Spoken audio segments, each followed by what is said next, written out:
Napoleon Bonaparte, legend or lunatic? Hey everyone, welcome back to Dare Debate. Today, we're uncovering the epic life of Napoleon Bonaparte.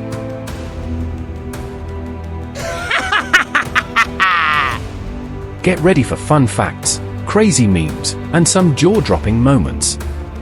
Napoleon was born on August 15, 1769, on the island of Corsica. His original name was Napoleon Bonaparte. Imagine introducing yourself with that name in school.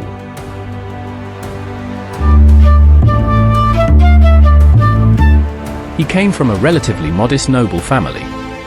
His father, Carlo Bonaparte, was a lawyer, and his mother, Letizia, was known for her strictness. Napoleon had 7 siblings, and his childhood on the rugged island of Corsica shaped his tenacity and ambition. As a kid, he attended military school in France, where he was often mocked for his thick Corsican accent and short stature. But Napoleon was no pushover. He excelled in his studies, particularly in mathematics and military history. At 16, he graduated and became a second lieutenant in an artillery regiment. Yeah, boy.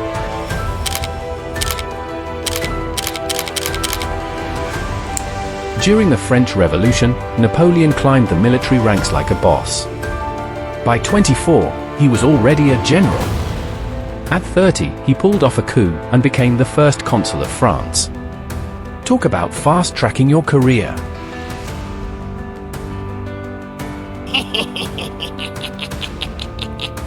Napoleon had big dreams and the skills to match. His early military campaigns in Italy were a huge success.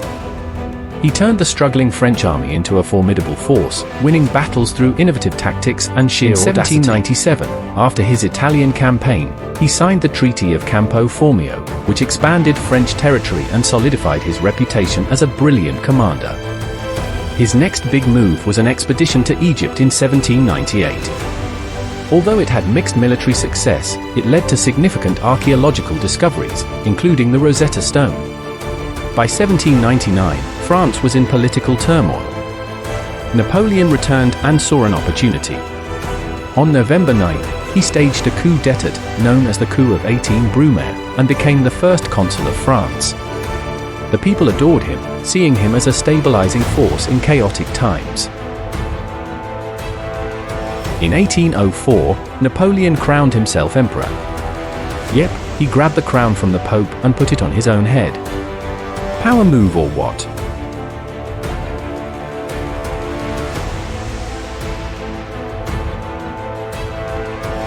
Under his rule, Napoleon revamped the legal system with the Napoleonic Code.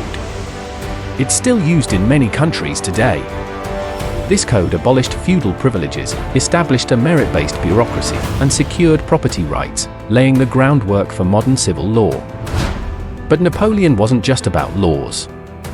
He was a patron of the arts and sciences, founding institutions like the Legion of Honor, the Bank of France, and numerous schools and universities. His reforms touched every aspect of French life, from education to infrastructure. Speaking of his personal life, did you know his wife Josephine bought up to 900 dresses a year? That's compared to Marie Antoinette's 170. Josephine's extravagance wasn't just about fashion, it helped maintain the textile industry affected by the Continental blockade. And Napoleon had his quirks.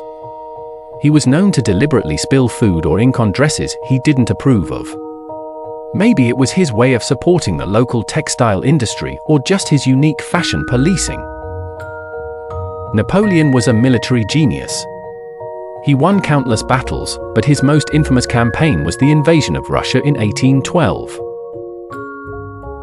Russian Winter 1, Napoleon 0.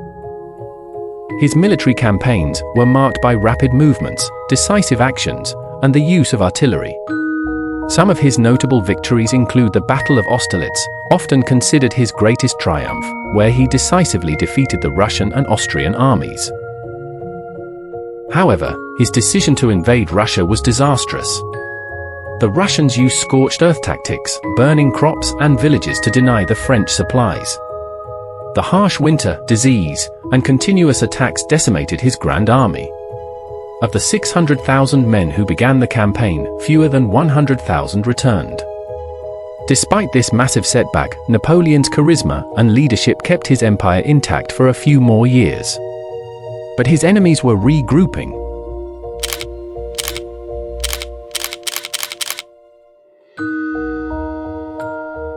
After his defeat in 1814, Napoleon was exiled to the island of Elba. But guess what? He escaped and returned to France in 1815. This period is known as 100 nothing short of dramatic. He landed in France with a small force, but as he marched to Paris, soldiers sent to arrest him joined his cause instead. Louis XVIII fled, and Napoleon reclaimed the throne without a single shot fired. But his comeback was short-lived. At the Battle of Waterloo, a coalition of British, Prussian, and other European forces defeated him decisively. This time, he was exiled to the remote island of St. Helena, far in the South Atlantic. Napoleon had some fascinating habits and quirks. He insisted on having a fire lit and loved extremely hot baths, which he said relieved his painful hemorrhoids.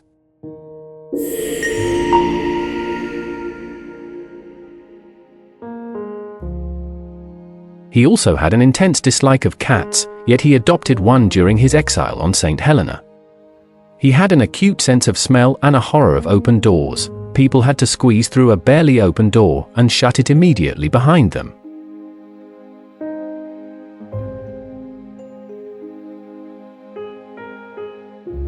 Napoleon was often described as being short in stature. In reality, he was around 5 feet 6 inches or 169 centimeters, average height for his time. The myth of his shortness was partly because he liked to surround himself with tall soldiers from his elite guard. Napoleon's influence is still felt today. From legal reforms to military strategies, his legacy is everywhere. And let's not forget that iconic hand-in-jacket pose.